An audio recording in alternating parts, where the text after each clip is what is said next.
Good morning, YouTube. So I'm starting a video in my house today instead of in my car, but I'm going to tackle my headlights and the solution that I came up with for the infamous melting the connector problem that we do. Alright, so I'm going to have to remove, I don't want to take out the battery because that's a pain, but I will remove this guy for you so I can kind of show you what I did as far as the splicing goes.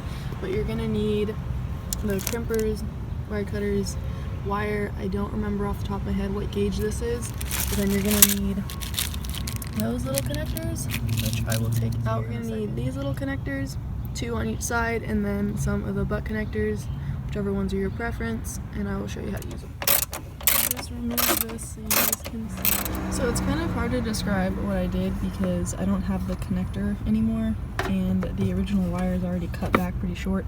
But anyways, you would generally have your bottom wire harness come into like a connector, and the connector goes onto the back of the light here. But my light apparently gets too hot or draws too much watts, whatever. I don't really know what's going on, but it melts the connector. So my solution was to splice back the original wire, put the connectors on, and then put these little connectors on the light, and it has so far worked. Yeah. So on this side, I used the red wire for both, which is totally fine. And yeah, it's so far worked. I don't want to take the battery out to show you. Yeah, you just cut the wire back, then splice in the connectors, and basically this is your new light connector instead of the little shitty ones that Subaru gives us that it melts. And if I'm not mistaken, my headlights are missing some rear cover right here that's supposed to help with the condensation on the inside.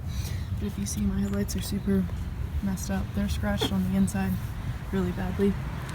So I actually just ordered some JDM headlights, but we're probably gonna try and take these apart and see if I can't fake and reseal them and like remove that piece as a project. But yeah, that is my solution to the headlights. Let me know if you need me to break it down any further for you. Thank you for watching and supporting my failing channel, guys. I really appreciate it.